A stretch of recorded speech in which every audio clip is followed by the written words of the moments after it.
The wait is over. The Carolina Panthers are about to take the field, and this opener already feels bigger than just one game. The question every fan is asking, is this the year we finally turn the corner? And it all starts with one man, Bryce Young. Let's be real, his preseason was flat out ugly. Missed reads, stalled drives, not a lot of confidence. But if you only judge Bryce off those snaps, you're missing the real story. Because we've already seen what happens when he locks in. Last year, after hitting rock bottom early, he came back like a man on fire. Against playoff teams, against defenses built to break rookies in half. And instead of folding, Bryce started to look like the player Carolina thought they were drafting at number one overall. That's why I'm not panicking. Not yet. Because this isn't about a few bad series in August. This is about whether Bryce can carry over the confidence he found at the end of last season. He's been knocked down, benched, doubted, but he's also shown flashes of being that guy. And now, the Panthers' entire future rests on whether those flashes become who he really is. So buckle up, because Bryce Young isn't just playing for stats, he's playing to prove he can lead this franchise into a brand new era. If Week 18 against Atlanta showed us anything, it's that Bryce Young has another gear, a flow state where everything slows down, and he looks like the franchise quarterback Carolina's been waiting for. The Panthers are betting big that he can carry that version of himself into 2025, and they're giving him the pieces to do it. One of those pieces? To Tro McMillan. The chemistry between Bryce and the rookie wideout already feels special, the kind of connection that could define an entire season. And behind the scenes, head coach Dave Cannells keeps talking about opening up the playbook, those sexy plays he's been holding back in the preseason. Sure, you never really know how honest a coach is with the media, but if Cannells unleashes even half of what he's been hinting at, this offense could look completely different. And let's not forget the backfield. Panthers fans don't even stress about running backs anymore, and that's rare. Chuba Hubbard earned his contract the hard way, and instead of coasting, he's doubled down. Sleeveless, backwards hat, vintage Panthers gear, always first on the field, always last to leave. That's leadership. That's captain energy. Add Enrico Dowdle's bruising style and Trevor Etienne's speed on fresh rookie legs, and suddenly you're looking at a group that could quietly become one of the best in the NFC. Don't be shocked if two of these guys push for 1,000 yards each. And on the other side of the ball, the defensive line is the one unit everyone's doubting, and that's exactly why I'm excited. Call them undersized, call them unproven, but they've got dogs in that room. Derek Brown, Tershawn Wharton, Prince Moen. This group is young, hungry, and ready to shake off the embarrassment of last year's run defense. Undersized pit bulls still bite. So when I look at this Panthers roster, I don't see weakness here. I see units that are being overlooked, disrespected, and written off, which makes them even more dangerous. You want to talk about dogs? This defensive line is full of them. Prince Moen doesn't just play with energy. He plays with that wild, relentless bite. He's the kind of rookie who doesn't care about size or ego. He just lines up and comes at you like he's got something to prove every single snap. That's the mentality this unit needed. And it's not just him. Nick Scordon, once he's fully healthy, could be a monster in the middle. Derek Brown is already the anchor. Just his presence alone makes this group stronger. Add in veterans like Tershawn Wharton, Super Bowl tested, and Bobby Brown with his raw power. And suddenly, this front doesn't look like a weakness anymore. It looks like a problem for other teams. Then there's Patrick Jones, who flashed all preseason, income bringing that spark off the edge. DJ Wonnum finally healthy after last year's medical battles. These aren't just names, they're stories of hunger, setbacks, comebacks, and fight. And when you put that together in one room, that's dangerous. Two rookies who many scouts had graded as first-round talents, and the Panthers got them later. That's called stealing talent. That's called building a wall with teeth. And give credit where it's due. GM Dan Morgan built this like a linebacker builds a defense. He didn't tiptoe into the offseason. He attacked it. 2 years ago, he fixed the offensive line. This year, he rebuilt the trenches on defense. It's seek, destroy, repeat. That's his style. And let's not forget the offensive side of the ball. Every starter on that line is back. That's rare. That's huge. Chemistry up front is everything for the quarterback, for the running backs, for the rhythm of the whole team. Taylor Moton just signed his extension. Robert Hunt and Damian Lewis bring toughness inside. Austin Corbett is the steady rock in the middle. Even with Ike Ekwonu going through a rough stretch and now dealing with an appendix surgery of all things, this line feels like it's maturing into one of the Panthers' strongest foundations. When your O-line and D-line both come together like this, that's when football changes. That's when you stop being the team that gets bullied and start being the team that does the bullying. This offensive line is starting to feel like the heartbeat of the Panthers. Taylor Moton holding it down as the veteran anchor. Cade Mays stepping up, proving he's more than just depth. He's valuable enough to keep, even when other teams would have wanted him. Brady Christensen, the Swiss Army knife of this line. Plug him in anywhere, and he'll hold his ground. That's the kind of group you can trust to protect your quarterback and open lanes for your backs. But while I feel confident about the trenches, there's one spot on this team that keeps me up at night: cornerback. Let's start with J.C. Horn. When he's healthy, he looks like a future Panthers legend. Physical, tough, relentless. The problem? Health. We haven't seen him last a full season. And now that he's got a new deal, the hope is he comes back with fire, not complacency. He's not the type to coast. He's got that Chuba Hubbard work ethic. But man, we need him on the field, not in street clothes. The real question comes at CB2. Mike Jack is solid, but is he the long-term answer? I don't know. He's not a Pro Bowler. He's not locked down for the future. Behind him, you've got Corey Thornton, an undrafted free agent who might be a hidden gem, or he might just be another guy. Charles Smith-Wade, reliable depth, stepped up in big moments, but he's not the type you want starting for 17 games. That's where the fear creeps in. One or two injuries, and this secondary goes from sturdy to shaky. The good news? Football is connected. If the defensive line brings pressure, quarterbacks will make mistakes, and the corners can capitalize. But if that line doesn't dominate, the corners are going to be tested over and over, and that's where it gets dangerous.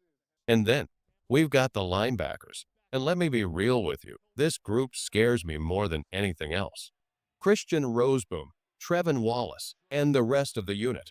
They've got potential, they've got effort, but do they have alphas?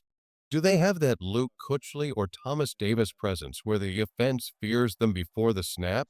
Right now, I don't see it. Roseboom literally got spun around in the preseason against the Browns. That can't happen when the real games start. I hope Wallace proves me wrong. He's got pedigree, he's got flashes, but hope isn't enough. If this group doesn't step up, opposing offenses are going to run right through them. And that's the truth. Let's be real for a second. This Panthers linebacker room just doesn't scare anybody right now. They don't have that one dude who can completely take over a game like Luke Kuechly used to. They don't have that heart and soul presence like Thomas Davis brought every single Sunday. Right now, it feels like a unit without an identity. If Buddy hadn't gone down with that concussion, Trevin Wallace would still be the second guy on this defense. But now, it's his job. It's his show. And I'm not sure he's ready for the spotlight. Honestly, it feels shaky, like Carolina is just hoping someone steps up rather than knowing they have a star in the making. That's a dangerous place to be in the NFL. And maybe that's why so many fans, myself included, already have our eyes on next year's draft. Could Harold Perkins Jr. be the answer waiting in Carolina's future? But it's not just linebackers that raise red flags. Let's talk about the safeties. On paper, Nick Scott is still listed as the starter, but fans have been hard on him. Maybe too hard. Maybe it's just his name, maybe it's his play, but the reality is he's under enormous pressure to prove he belongs. And then there's Trevin Morig, the big addition. This guy has the talent to transform the back end of the defense. Pair him with rookie LeJond Ransom out of Ohio State, and suddenly you've got a safety duo that could be dangerous. The thing is, fans don't want to wait. They don't want to see Ransom standing on the sideline while Scott struggles. They want that change now. But for the moment, the Panthers are rolling with Scott, and every snap feels like a test he can't afford to fail. Now here's where things get interesting. The wide receiver room. A few months ago, people weren't sure what to make of this group, but heading into the season, there's a different vibe. Tetris McMillan, the rookie picked 8th overall, he just feels like a future star. And then there's Xavier Leggett, the first-round pick from last year. The pressure on him is massive. Carolina traded up for him. Fans expect big things, and some critics already picked apart his game. They say he body catches too much, that he's not quick enough, not explosive enough. Personally, I think that's garbage. He flashed plenty of talent last season. Even while playing with a quarterback everyone doubted after week 2, Leggett has a chance to silence all of that noise this year. But make no mistake, no receiver in Carolina is under more pressure than him. But the depth chart has already taken a big hit. Adam Thielen is gone, phased out, moved on. Fans thought Jalen Coker would be the next man up, the perfect replacement. He had the size, the strength, the skill set. But then disaster struck. A major quad tear. And let's not sugarcoat it, that's brutal. Your quad is everything. It lets you cut, run, explode, even protect your knees. Without it, you're not playing football at a high level. And this isn't the first time Coker's had the same injury. That's the part that's terrifying. When the same muscle keeps breaking down, it's a red flag for the rest of your career. And here's where I have to be brutally honest. I don't trust this Panthers medical staff. They already rushed Jonathan Brooks back from an ACL tear, only for him to re-injure the exact same knee. That's malpractice. If you're afraid to let a player run on thick grass, why would you throw him into NFL contact where he's getting hit even without the ball? This staff has a history of putting guys in harm's way, and Coker's injury feels like another ticking time bomb. So right now, Carolina's defense feels incomplete. The safety position is under the microscope, and the wide receiver room is walking a tightrope between potential and disaster. And I've got to ask, how much faith do you have in this group? Because me, I'm not sleeping easy. Panthers fans, rate your confidence level from 1 to 10 in this linebacker, safety, and wide receiver situation. Do you trust these guys to deliver, or are you already looking ahead to next year's draft? Drop your thoughts in the comments. I want to hear every single take. Let's talk about the wide receivers again, because this situation just keeps getting messier. And it all starts with Jalen Coker. This kid was supposed to be the heir to Adam Thielen. Big, strong, reliable, the guy you could count on to move the chains. But now, he's sidelined again with another brutal quad tear. And honestly, I'm scared for his career. This isn't just a Panthers problem anymore. This is about whether Jalen Coker can even hold up as a professional football player in the long run. The worst part? He worked his tail off. He came into the league as an undrafted free agent from Holy Cross, not exactly a football factory. No top-tier nutritionists, no elite weight room, none of the resources guys at LSU or Alabama get. And when he showed up in Carolina, coaches questioned his body, said he didn't look the part. So what does he do? He grinds. He gets in shape. He fixes his body composition. And what's his reward? Another devastating injury. That's cruel, man. If I were the Panthers, I'd shut him down for the whole year. Let him heal, let him rebuild. Because right now, rushing him back feels like a one-way ticket to ending his career before it even starts. But without Coker, the Panthers had to pivot, and they brought back Hunter Renfrow, a local kid from Myrtle Beach, a veteran slot guy, and somebody who straight up said, Carolina or nobody. You have to respect that loyalty. But here's the truth. This is a big drop-off. Renfrow has pedigree, sure, proven in college, made plays in the NFL. But he's coming off more than just a normal injury. He battled an autoimmune disease. That's a serious fight, and it makes you wonder how much he really has left in the tank. And yet, here he is, the starting slot receiver. So let's look at the room now. Tetris McMillan, the rookie who looks like a future stud. Xavier Leggett, loaded with potential, but under massive pressure. Then you've got Renfrow in the slot. After that, it gets dicey. David Moore is there, but he's 30 years old, more of a mentor than a game changer. And then comes Bryson Tremaine, a surprise out of Stanford. Big body, underrated, making plays when nobody expected him to. Honestly, he's one of the most intriguing names here. Tremaine could be the breakout star that nobody saw coming. He's bigger than Coker, strong, and clearly doing enough in camp to earn a spot. But here's the shocker. Jimmy Horn Jr. Remember how much hype he had out of Colorado? He was lightning in a bottle, a human highlight reel, sharing the field with Travis Hunter. Fans thought he'd bring that same spark to Carolina. Instead, he's buried on the depth chart. Beat reporters say he looks fast, even faster than his 40 times showed, but something's off. Maybe it's the playbook. Maybe the coaches just don't trust him. Maybe Dave can prefers bigger-bodied receivers. Whatever it is, Jimmy Horn Jr. went from X-Factor weapon to afterthought. He's not even returning kicks right now. Trevor Etienne is handling that job.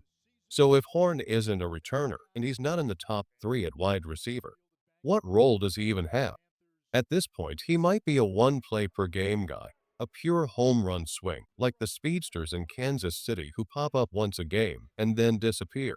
That's not the career people imagined for him when he got drafted. So here's the reality.